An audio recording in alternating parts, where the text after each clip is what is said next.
Good evening, good afternoon, everybody. Thank you all for joining us on this warm March afternoon for our second lunchtime expedition of 2019. One quick announcement. Please silence or turn off your cell phone or electronic devices. We're grateful for the support from the Nancy Carroll Draper Foundation and Sage Creek Ranch, which has enabled the Buffalo Bills Center of the West and the Draper Natural History Museum to offer programs like Lunchtime Expedition and the Draper After Dark programs. And that said, the Lunchtime Expedition series is going on 20 years, so all right, going strong. These lectures are being recorded, and they are going to be uploaded to our Draper YouTube channel. So if you've missed our speaker, Zach Hutchinson from Audubon Rockies last month, or you want to see any of the speakers from last year, you can find those available online.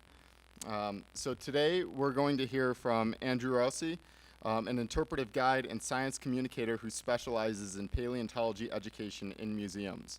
Andrew is currently a public relations specialist and educator at the Wyoming Dinosaur Center in Thermopolis. Before coming to the Wyoming Dinosaur Center, Andrew was an education interpreter at the Cleveland Metro Parks Zoo and education docent at the Cleveland Museum of Natural History. He has collaborated with several organizations for paleontological research, outreach, including being a content creator for Google's Cultural Institute, a featured consultant for Disney Pixar's 2015 film The Good Dinosaur, several collaborations with the Wyoming Office of Tourism, and featured articles by the Toronto Star and the Washington Post. He is currently directing the Cody Community Theater's spring-summer production of Into the Woods. The title of Andrew's talk today is It's Not Child's Play, Dinosaurs, Citizen Science, and the Experience Economy. Please give Andrew Rossi a warm welcome.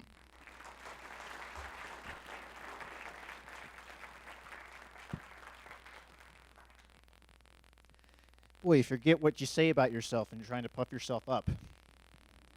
So welcome everybody, I'm Andrew and we've got a lot to cover. Just to give you a little idea of the day I'm having, I got approached by Bonnie Hunt to give this lecture and I immediately said yes. I forgot that I had committed to give 2 long-distance streamable learning programs via the internet, and I forgot that I committed to that when they called me up to do a 3rd one today. So this is my 3rd presentation today. I've got 1 more to go after this, so without further ado, let's get started. So dinosaurs, enough said. We all know dinosaurs, we all love dinosaurs, but today we're examining them from a fundamentally different place in terms of how we relate to them and how we experience them. So when you get the idea of experiencing dinosaurs, I know immediately the image that is conjured up in your head, and that's something like, oh, I forgot I threw this in there. This is great. So, love editing these things last minute. Keeps things exciting. So all the blue dots that you have here are spots that I could just think of off the top of my head where we find fossils in Wyoming.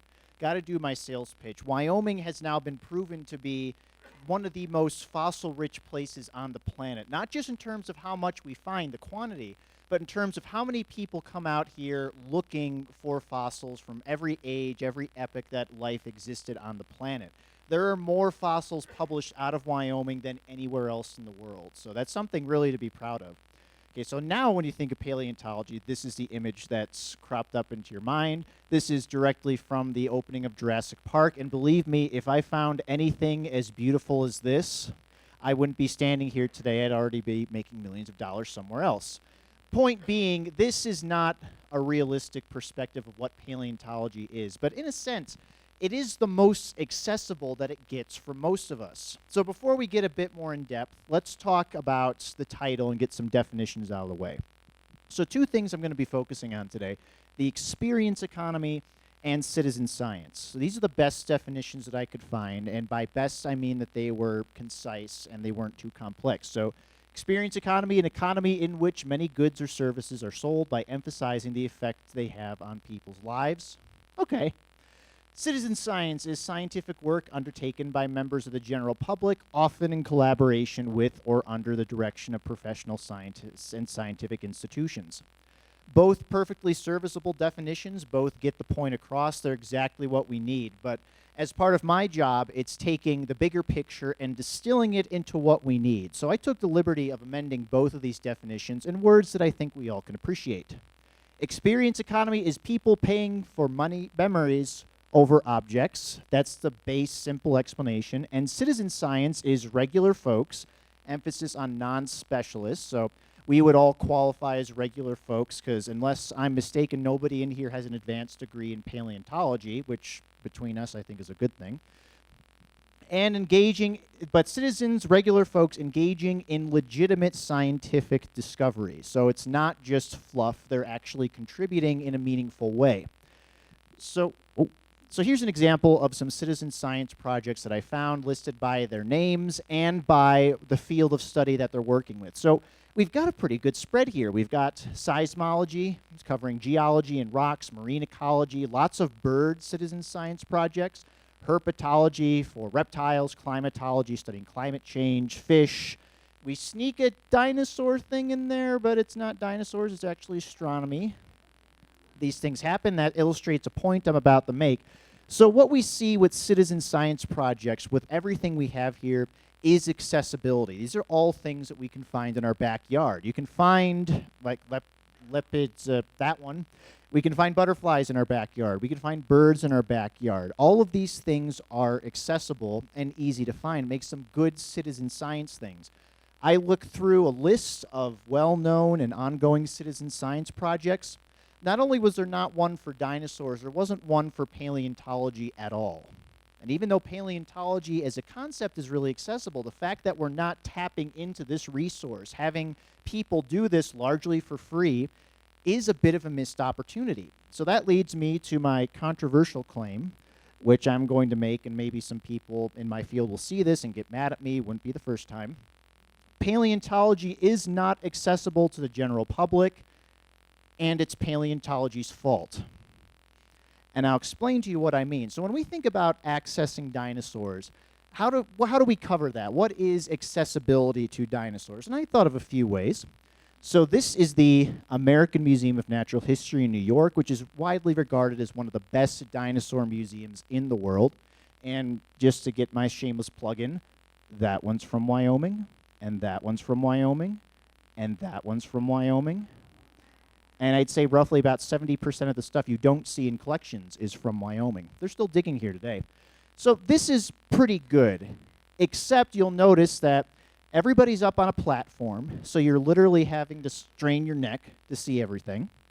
There have signs, but there's a lot of text, and the whole thing is just sort of sterile. It's not very engaging and inviting to partake in this. The goal, which I know for a fact, I read the notes of the exhibit designer for this, the goal is to impress, not to access. In fact, those barriers are there specifically to keep you away from the precious things. Now, maybe this isn't a fair assessment. This is an older exhibit. This was redone in the early 90s. So let's look at a more modern one and one that's closer to home. This is the Museum of the Rockies up in Bozeman. And I don't have exact figures, but I know a good portion of these are from Wyoming as well, darn Montana. But if you look along, same thing, we've got pedestals. We have not as much glass, but there's still a lot of barrier between you and the specimens themselves. So I would say overall this is an improvement, but there is still kind of a hands-off approach.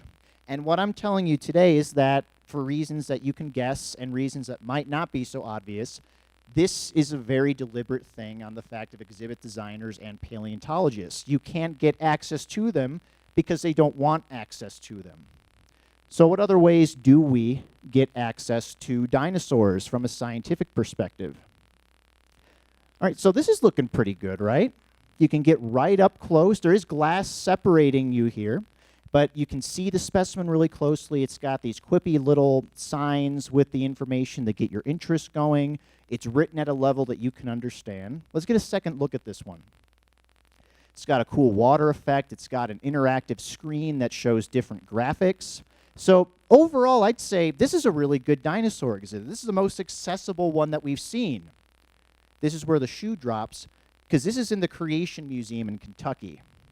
And for those of you who live happy enough lives that you're not obsessed with this thing on a daily basis, the Creation Museum believes in a literal interpretation of the book of Genesis and that the earth is only 6,000 years old. So one of these days I'm going to break in and steal this guy back because he needs to be loved somewhere else. And full disclosure, I love the Creation Museum. I want to die a little bit whenever I go inside, but I genuinely love it. So what other ways do we engage with paleontology with the public? Well, we have docents, and I'm sure anyone at the Buffalo Bills Center will tell you museums live and die by their volunteers. The thing with volunteers, though, for all the effort they put in, which is fantastic, not trying to demean that, I myself am a museum volunteer, most of the time they are not specialists. And paleontology, you frequently, or at least the public frequently wants to engage with specialists. The second they hear you're not a real paleontologist, you can see the interest plummet right off the bat. So while you have people who are knowledgeable and good-natured, this is actually the museum I worked at back in Cleveland, you know that this guy has been given a list of what he has, that he's learned, and that he's communicating to the public. If they ask more questions, more in-depth questions, with no offense intended to him, he's probably going to be out of his depth. That's just because you can't encompass everything that you need to know and people want to know. So that's how we engage, one level. And then there's the lecture, kind of like what we're doing right now, where you've got your professional paleontologist who is presenting usually a very narrow field. When you get your doctorate in paleontology, it's not like, wow, I'm studying dinosaurs. It's, wow, I'm studying the cellular matrix to determine the growth rate in a very specific genre of dinosaur. So when they come to give lectures, they're not giving a general presentation on dinosaurs at a level that we can understand. They're presenting their research in kind of a dumbed-down sense, to put it mildly. So if I could sum up one visual image to describe what I'm talking about, how paleontologists, and I know a lot of paleontologists, how they treat accessibility to specimens, here's what I came up with in the shower last night. Oh. For those of you who don't know, that's Smaug the dragon from the Hobbit movies in his hoard of gold that he doesn't let anyone touch. But he might talk to you about it for a little bit. So that's the best visual image I could come up with. But we still want access to dinosaurs and paleontology. So how do we get that access? How does the public at large access dinosaurs if it's not through the science itself? This is from Jurassic World: Fallen Kingdom. If you want my opinion on that, see me after, because we don't want to go down that rabbit hole during the presentation. Needless to say, I was pretty meh about it. What's another way we engage with paleontology outside of science? Documentaries. I picked this one. It's about 10 years old, but I find it particularly egregious because it's called Jurassic Fight Club, and it was on the History Channel, so I think that says everything you need to about that one. And paleontologists will regularly appear, and they most of the time have really good intentions trying to get information across, but there's a thing called the editing room where they can chop up what you say to fit their narrative. So I've seen some really bad botch jobs with interviews. This is a picture from Jurassic Quest. You've probably heard of and or seen Jurassic Quest. And as somebody who loves dinosaurs in a non-professional sense, and for someone who's worked with Jurassic Quest, please, I beg you, don't go to Jurassic Quest, because it's terrible. So paleontology is not accessible to the general public, and it's paleontology's fault. The reason I bring this up again is because what we're seeing is a deliberate arm's length that paleontologists and the community keep the public at. Now, I'm not saying it's entirely mean-spirited. It's not at all. It's because we deem our specimens are too precious for people who don't understand that to interact with it. So the questions remain: how do you make paleontology accessible in a true and genuine sense, and not just dinosaurs, paleontology as a whole? How do you make paleontology an experience, something memorable? And how do you make citizen science relevant in paleontology? Well, there's fossil excavation. That's a really easy way to make things accessible. But setting aside the fact that probably none of these people here would want you anywhere near this, based on your experience level, you have to look at where fossils turn up. Oh yes, so the technical definition of fossil excavations, you get the rock and dirt off of the special rock and dirt. I have people point that out to me on a daily basis, and the only answer I give is, you're right. So here we have a map of known dinosaur sites on the planet. We can see this is where we are right here. If you are in the middle of the continent, you're in really good luck. You have access to lots of fossil sites. Not so much on the West Coast, and not so much on the East Coast. So if you're living in Cleveland, like I did, or even New York, Washington, D.C., your access to fossils, specifically dinosaurs, pretty limited. Automatically right off the bat, let alone if you can find somebody who's willing to go out and let you touch their prehistoric toys. But then there's the more accessible part, which is fossil preparation. Technical definition is treatment, process, or procedure utilized for the care and enhancement of a specimen at any point between discovery and display. Let's distill that again. Get rid of the rock till the bone looks pretty. Basic process. Most museums in the country have a prep lab, even if they have not found the dinosaurs in the immediate area. So it's the most laborious process of the whole thing. For every hour we spend digging up a bone in a field, it's at least another 6 hours in the lab, generally a good deal more. It's the most populous process. This gentleman in the picture is not a PhD scientist. He's a volunteer, and he's been trained to work with this stuff. Most preparators you see in museum are volunteers. So it's the most accessible part of paleontology because every museum tends to have one of these, and they have specimens that they're working on. But it's also the most inaccessible process of paleontology. And picture's worth 1,000 words. Let me show you what I mean. So here is a prep lab at the Field Museum in Chicago. First, you'll notice the very obvious metal bar. So please don't tap on the glass. It becomes kind of redundant if you can't even reach the glass, but they've got that extra fail-safe there. But this is the one that particularly interests me. Wondering what we're working on? Check out the flyers in the windows. I think you see the inherent issue here, and they're engrossed in conversation, so even if they were willing to talk with this person, there's no access point to get out of the lab, so we're just left wondering what the heck's going on. And that's inaccessible no matter how well-intentioned it is. This is a little bit better. The window's open, but as you can see, everyone's still pretty engrossed with what's going on. And I don't know about you, but when I see someone intently working on something, my first instinct is not to disturb them. So it's like basically like looking into a church almost, or a zoo. You're not supposed to engage the tiger at all. You let the tiger do the tiger's thing. All right, here's one that I find particularly amusing. Same setup. We've got the window and the kids eagerly pressing their noses to the window. What I find amusing is the amount of fun clutter exactly in their eye range. The fact that the scientist is expected to be engrossed in his work, but he's also working under a microscope. So what are they trying to see? Leave it at that. So here's the best point that I can make. So in 2015, CNN released the top 10 dinosaur museums in the world. I work at number 6 right now. Come May, I'm actually going to be taking a temporary position and work at number 5 for 18 months. So if that trend continues, I guess I have to move to Australia in a few years, but we'll see what happens.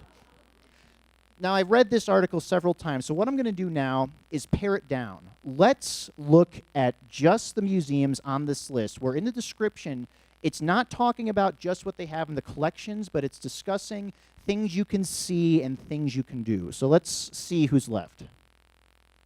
Okay, so that severely limits our option. Less than half of this list is about experiences. The rest of this is just about collections, what you can see. Let's take it a step further. Let's pare it down to where the majority of the explanation of the museum is not collections, but things you can do, where the bulk of each paragraph is what you can do at the museum. You can see why we're on there. So to give you a little backstory. Oh, that's happy things, so celebration. Yay! So the Wyoming Dinosaur Center was founded in 1995 because of the fossils found outside of Thermopolis. It was the sites first, and then the museum. Because you're probably thinking, why would we build a museum in Thermopolis when Cody's right here? That's because we decided that location was important in terms of how easily we can access the sites, not the other way around. Most people build museums and then go halfway across the world to find stuff to put in them. We found the stuff to put in the museum, and we built our glorified airplane hangar 10 minutes away to store everything. I'm not a fan of our building. And the big thing is that citizen science was the plan from day one. It was not adopted. The idea was if we build a museum here, we have an opportunity to invite the public to engage with us. And that's been our mantra from day one. We have dig site tours and digging programs, which I'll discuss a bit more in depth in a little bit. So here's a picture of some of our staff up on the hill. Particularly interesting to note, we've got an arm bone right here connected with a shoulder blade right next to it from a big plant-eating dinosaur. This site's a nightmare. We call it BS, not for the reason that you're thinking. But we have found almost 2,000 bones in this one pit alone. And in 20 years of digging, we've dug from this level all the way back here. Slow, laborious, and very rewarding. So we have our dig for a day. It's offered May through September, weather permitting. And it's a full day program. You come in at 8, you go out to the site, stay as long as you like, and you have your own personal guide for the entire day. You go at your own schedule. It's an individual experience. There's not a mob of people who's going out with your guide, which most people anticipate when they join us. It's a small, just your family.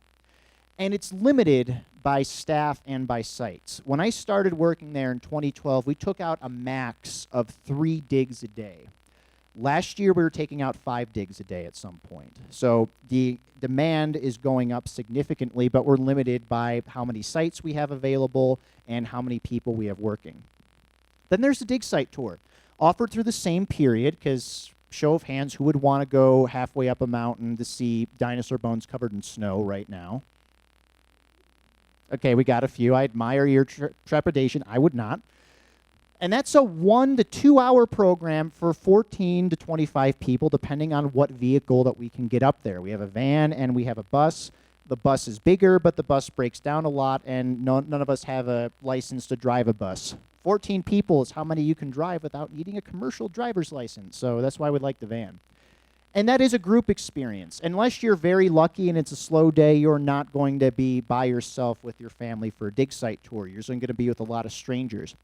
This program is limited by vehicle capacity, but there is more opportunity. We send our tours out now every 2 hours, so you miss the first tour, you can come back and take another one. It's not quite as limited as our dig for a day. And then, of course, we have our prep lab, only part of the museum that operates throughout the entire year. We have 2 to 3 full-time staff in there. I put 2 to 3 because we keep our job titles kind of ambiguous, so some days we're all working in the lab, other days there's something else that needs our attention. We're not in there all the time. Research is secondary to visitor preparation. You go to most labs and most museums, they're working on research specimens. Our focus, and most of the stuff we're working on, is not for research, it's figuring out what's going to be workable for visitors when they come into the lab. And the lab is limited by staff and by space, similar to the Dig for Days. So what I'm going to get into now is reevaluating our approach to our dig site tour and the lab portion of our dig for a day. Talk about what we do differently. So the dig site tour is pretty obvious. This landscape is gorgeous, but it's intimidating in the sense that you look at that and you say, I have no clue what's going on. So you can understand the benefit of having somebody who's knowledgeable there to explain it to you. And it makes most people happy. This woman, not so much. So a little bit of a background for the sites themselves. We found the sites in 1993. The museum was opened 2 years later once we confirm what we have. We have anywhere from 80 to 130 confirmed sites within a 500-acre area. The property itself is 7,500 acres. This is how many we found in just 500. Most of those we haven't even touched yet. So you could make a very compelling argument that this is one of the richest fossil locales in the world, just based on that diversity, or that number. I got to get to diversity. We have found close to 15,000 bones in 25 years. We're finding more every summer, usually around 100 to 200 at a time. But what's interesting about the site is that there isn't a diversity of species here. We are not finding several different species of dinosaurs. We're finding multiples of the same few ones, which is unusual, especially given that this is in a layer of rock called the Morrison Formation, one of the most famous dinosaur layers in the world. And usually you find dozens of different species, large and small dinosaurs, crocodiles, turtles, all sorts of early critters. What we find are these 4. And notice the dates. So we've got Apatosaurus, 1877, Allosaurus, 1877, Camarasaurus, 1877. That's a really good vintage for dinosaurs. And Diplodocus, 1878. He just missed the cut. That would have made an even better year. These dinosaurs we have known for well over 100 years, and they're not exceptional in the sense that they're not new. Think about when you read the news or hear about dinosaurs, you're not hearing about new things about the same old guys unless it's T-Rex. What you're hearing about are new species, because that's, for lack of a better word, that's the sexy thing to find. That's what everybody wants. Show of hands right now. What would you rather find? Would you rather find hundreds, even thousands of bones of the same one type of dinosaur, or one new species, one skeleton of a brand new species? Who says one new one? That's what I thought. Who thinks thousands of the same? Okay, a couple of you, I admire that. I'm in the second boat myself, and not just because they pay me to be in that boat. So we have to think about how we present this information. So here's a picture of a dig site tour before I started there. And believe me, I was just as guilty of being in this position when I started. But you've got your guide, who I can tell by this shirt is an intern. Also, by the look in his face, he is not very enthused about what he's saying, if he even understands it. Dad is not listening to him because he's trying to read the sign, and God knows what's going through his mind. But when you look at the sign itself, look at it. We have a stratigraphic column explaining the different layers in the area. We have a site map chronicling each site and what we find there. We have an explanation of the environment, an explanation of the site you're going to see, lots of pictures. It's too much. And you can see this poor guy trying to process all of that while he's got this guy droning on about God knows what. What you see here is a problem. It's a problem with the experience itself. Now, people are paying extra and taking the time out of their day to partake in the experience. That's the exciting part. So the question I pose is, how do you make an experience more of an experience? How do you build on the exciting part of that and make it better? It's not in terms of the information. You can't change what's there and what you're talking about. What you have to do is reframe the narrative. And that's what I'm going to get more in depth. This is what I've been experimenting with for the past few years. So here are the things that I heard routinely in the talks that people were giving. We've got the same old dinosaurs, there's no new dinosaurs, and it's annoying. So you pay your extra $5 to get on the van and go out to see live dinosaur sites, and the first thing you hear is, yeah, there's nothing new here. Okay, that's a problem with how you frame the narrative of the experience. So I started toying with this. Same Old Dinosaurs is a unique chance to study the everyday life of dinosaurs. If you're finding multiple specimens of the same animal, you can compare and contrast and see what differences there are, because it's easier because you know you've got all the same thing. And that's routinely what we do in our research at the Dinosaur Center. A lack of new dinosaurs means that our focus is learning new things about the dinosaurs we thought that we knew. You all know Brontosaurus, right? Well, what we're doing is taking Brontosaurus that you probably have all visualized in your head already. It's like, I know that dinosaur, and saying, you don't know a thing about this dinosaur, because we're finding new stuff out all the time. And a frustrating lack of species is a mystery waiting to be solved. We don't know why more animals don't turn up. And I'm not just talking about dinosaurs. We have found no crocodiles, no turtles, no fish, no lizards, none of the other animals that live in that environment. Just the same monotonous sequence of the same species of dinosaur. That could be a really boring thing. It also could be a really intriguing thing. Why? Why is there literally nothing else turning up? And that's how you reframe the narrative in this context. You take what your negatives and you reframe them into positives. It's not lying by any stretch of the imagination. It's just taking the information you have and presenting it in a way that's honest, realistic, and still exciting, which is not as easy as you might think. I call it the beauty of the mundane. You find what seems boring and you make it spectacular. So here's a site. This is our Allosaurus feeding site, only confirmed one in the world. We have bones of a small plant-eating dinosaur, well, a small individual of a large plant-eating dinosaur, to be specific. The bones are scattered all over the place. We found over 150 teeth in this site. We've got tooth marks, we've got claw marks, and every bump you see in this layer is a remnant of a dinosaur footprint. So when we're trying to entice people to get on the tour, usually what we say is, yeah, you can come see our Allosaur feeding site. That's cool, but you're giving away the best part of the process.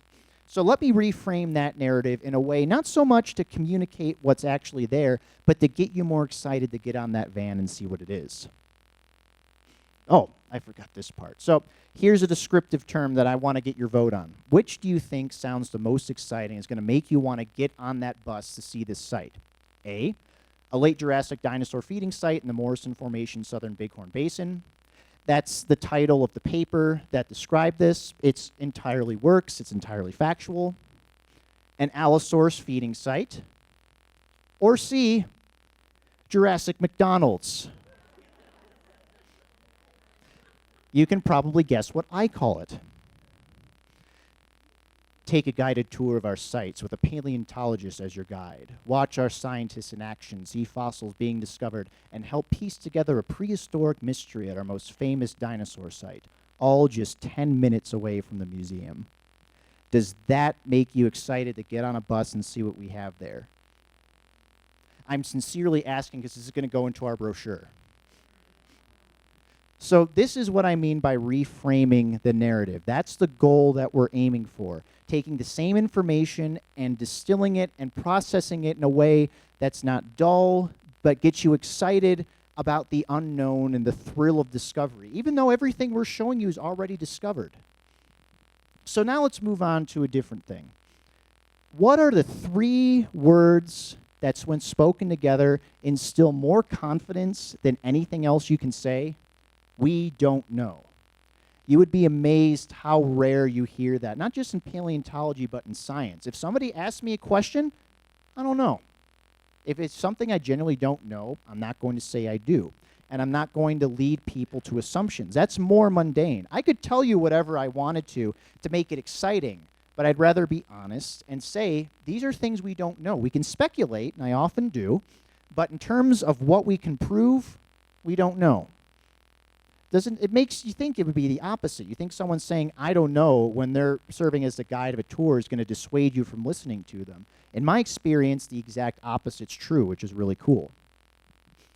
So now we'll talk about the lab project where we have Myosaurs. So in Bynum, Montana, there is a site containing the duck-billed dinosaur, Myosaura. It was found by Cliff and Sandy Linster and their, I believe it's 5 children, maybe up to 7. They're going to kill me for not knowing this. I play trivia intensely with Cliff and Sandy. I'm really close with them. They're wonderful people. So in one of the greatest citizen science projects I can imagine, especially for paleontology, they found and excavated 10,000 bones as a family. I've heard these stories. They would take their kids out to the site and say, you want to go off and play and do whatever you want? You find X number of bones and dig them up. So what we have now is 10,000 bones found, mapped, and some of them even prepared by people with no formal training in paleontology. It's a really remarkable story. So that raises the questions, how do you choose bones for first-timers? And this little guy right here, this is Bambi Raptor, found by Wes Linster, their son. And this is a display in the Indianapolis Children's Museum. They found this Bambi Raptor. They found thousands of bones of Myosaura, and they found this Gorgosaurus, which is essentially the Keith Richards of dinosaurs because it survives so much. It's like, how do you do that much to yourself and still live? It's got brain tumors, kind of a cancerous growth in the jaw. Its fibula is completely bent out at a right angle from the rest of the body. It's ridiculous, and I love it.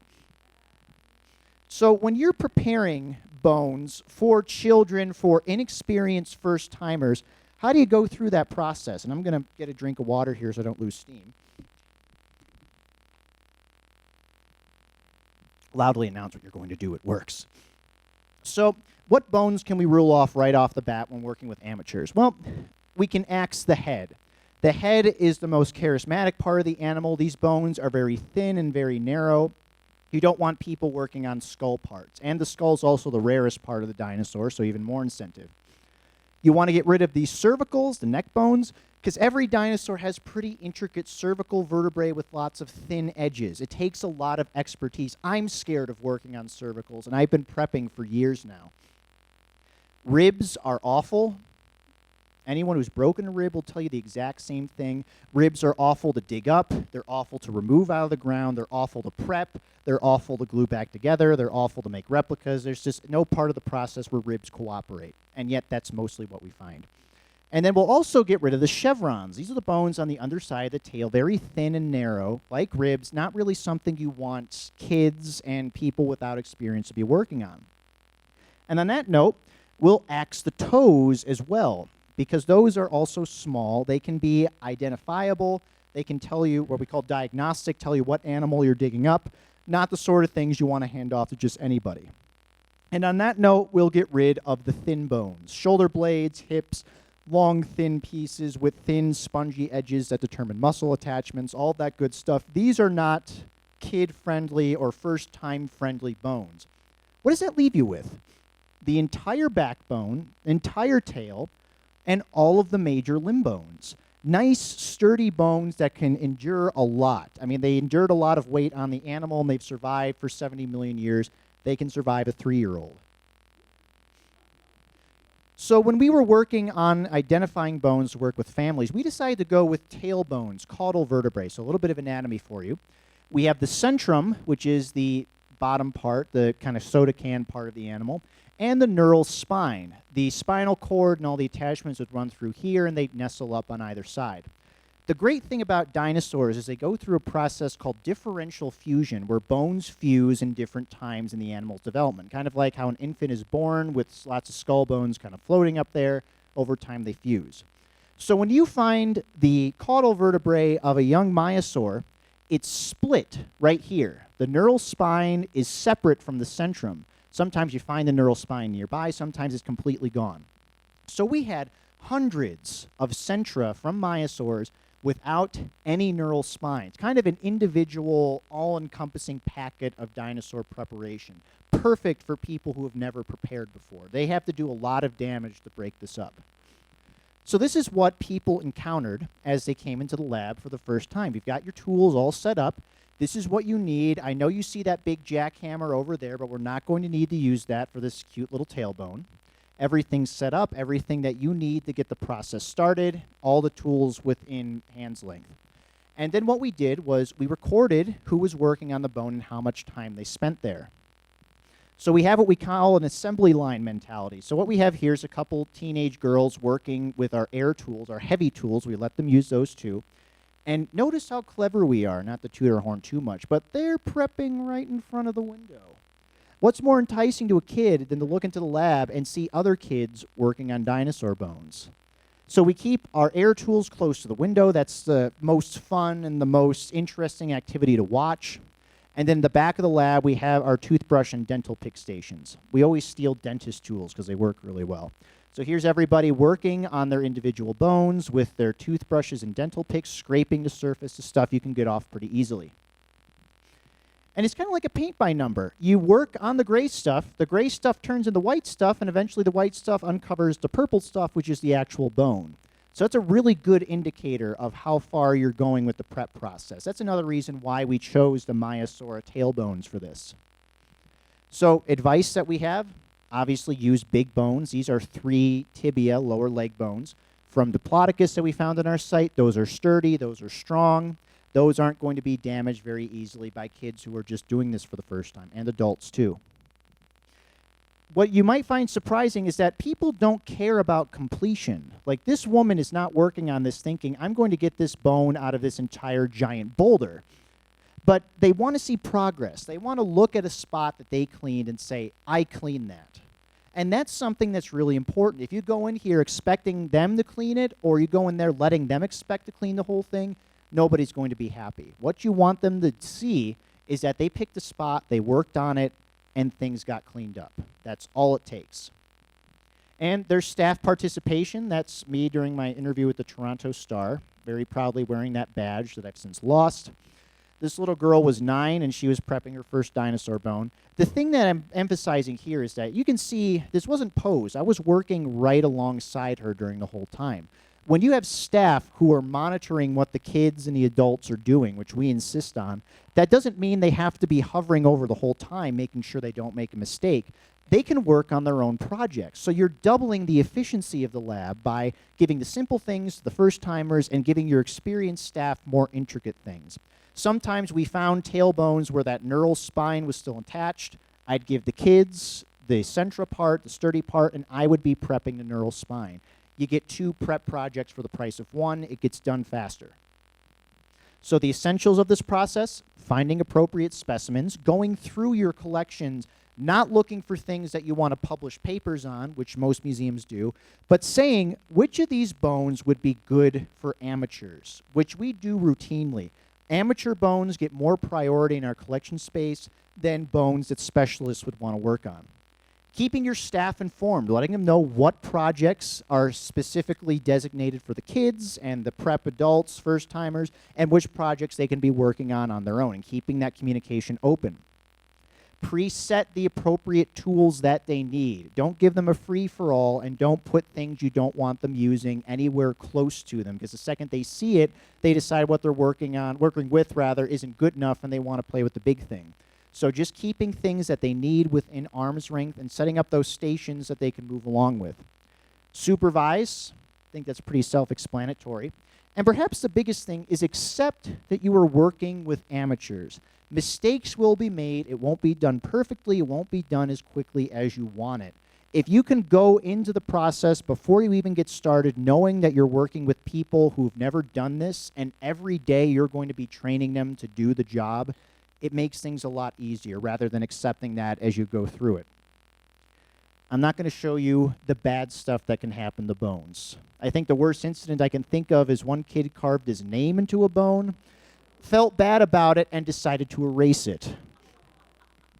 Yeah, I think we still have his head hanging somewhere.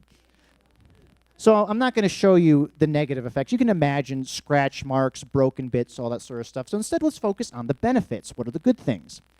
So here's a list. We're going to go through a few of these, which I feel is more important ones as we go through. So let's just go ahead and jump into that. Citizen science, as in the title. This is active involvement with accessible science, with accessible scientists, with a personal investment in the science and the institution. That's a longer, more verbose definition of citizen science. They are contributing, they are not experienced, and their contributions are meaningful. They are contributing to the mission of the organization, which is essential when you're doing this sort of thing. These 2 young ladies came out last summer. They had their own guides and everything like that. And on top of that, memorable experience right off the bat. You don't know what they're going to go back and tell people. If you give them that idea with the truth, that what they did was meaningful and impacted the organization in a positive sense, they're going to speak a lot more positively about their time. Also emphasize accessible scientists. Which do you think is going to make people more inclined to be curious, to be engaged, and to get involved? Attending a lecture like this, I'll throw myself on the train tracks for this one, attending a lecture like this where I'm just talking at a whole crowd of people, or just you, your family, maybe your kids, maybe a couple friends, and your own personal guide who's working right alongside with you. Better understanding of the process as it goes through. This is a tailbone from one of our sites. This is what we call concretion. It's rock harder than you can imagine.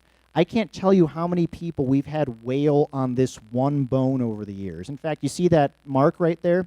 We temporarily used this as a business card holder. Give you an idea of just how awful this is. But again, it's not about completion. Nobody looked at this and said, well, actually everybody looked at this and said, I'm getting it out.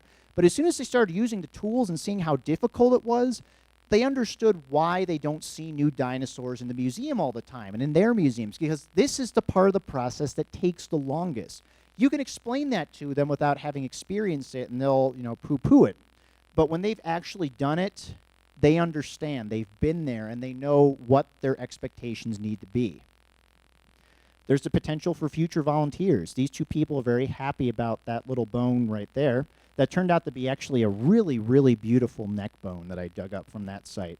But you don't know what talents you're going to find. The most interesting person I ever had prep was an oral surgeon. He was showing me techniques he uses to clean teeth that clean the bones far more effectively than anything I was doing. You don't know who you're going to meet when you invite people who've never done it before to participate with it. That leads to not only the work they'll contribute while they're with you, but the interest and the desire to come back and do more and bring their skill set, and maybe even their money, to whatever you're trying to do. And you never know what's going to turn up. This was found by a 5th grader. We did a thing called Men in Science in Riverton, And as I was supervising, they were cleaning off this bone, and they found this deep gouge mark. That's a tooth mark, we believe, but we don't think it's a tooth mark from a dinosaur. Those are pretty common. We think that's a tooth mark from a crocodile, which might be some of the first evidence of crocodile scavenging in dinosaurs. Ironically enough, we don't see many dinosaur tooth marks on a lot of these bones. We see lots of things that seem diagnostic of crocodiles. And we have a box of at least, I want to say, 10 bones that exhibit this pattern. These bones would have been ignored at any other museum that worked on them because they're not that exciting. Now we have a really compelling case for a really interesting idea that wasn't available before. And now here's the best part. So here in blue, we have all the bones we found of a Camarasaurus. We named them Morris because Morrison formation, Morris the Camarasaurus. It all works. Every bone you see in blue was discovered and excavated by our Dig for a Day teams and prepped on in the lab by those same people. Looks really good on paper, but the benefit of this is we can show you it in real life too. 90% real bone, all found 10 minutes away from the museum, and every single one of these bones has a name attached to it, has a date when it was found, and an amateur who was lucky enough to stumble on that during their day with us. There are thousands of names and thousands of people who contributed their time to making this possible. So this is the ultimate testament and the ultimate statement we can make about citizen science, because without them, this wouldn't be possible. And we have another skeleton waiting in the wings to be mounted, this Allosaurus. Same thing, all found by citizen scientists working for the first time. And this guy is 70% complete, which is remarkable for an animal that large. So let's go back to these same 2 points. Experience economy, paying for memories over objects, citizen science, regular folks engaging in legitimate scientific pursuits. Now here comes what could be the most boring part, but for me it's the most exciting. I apologize in advance. I'm going to show you some graphs. So here we have the numbers over the years for our program participation. Dig for a Day is at the bottom and dig site tours at the top.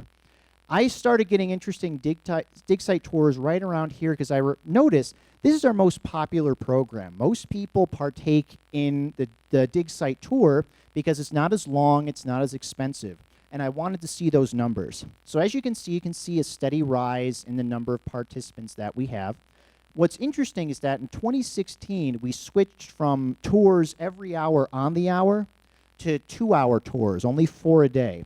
I expected to see a drop-off at that time. Only went higher. In 2018, the bus was such a pain in the butt, we were only using it 4 days a week. Limited capacity. I expected numbers to go down again. They only rose. I do expect these to level off, not because demand is sunk, but because we just don't have the capacity to carry people anymore. But here's the remarkable thing. 2,998 people registered, that's not counting children under 3, paid the extra money to go on the dig site tour. We had 28,000 visitors in 2018. 10% of our museum visitors are choosing to partake in a first-person program. Any museum on the planet would literally kill us to get that kind of participation in their programs. I know the situations are different. We're living in a smaller area, and 28,000 visitors is not a lot of people. But still, 10% are choosing to take 2 hours out of their day and extra money out of their wallet to pay to come on the dig site tour. That's incredible. As for the Dinosaur project, in 2017, we had 638 people with Dig for a Days participate in the lab project. They contributed 635.25 hours on at least 250 Myosaur bones. We now have crates full of the centra without the neural arches attached. That's an average of 1 hour per participant. And that range extends from people who are in their 90s to the kids who are 3 or 4 years old. 1 hour per participant. That's insane, and it was really cool to get those numbers. But the best thing I can emphasize, memorable experience. This picture is not posed. This was not taken by any of our staff photographers. I pulled this off of TripAdvisor. But that really instills the whole thing that we're trying to get to, this impromptu moment, and you can imagine what's going through this kid's head because he's getting a personal experience looking at real dinosaur bones with a knowledgeable person, and the parents are going nuts over this. That's what's going to retain, that's what's going to keep him interested, and that's what's going to bring him and his family back. That's all, folks.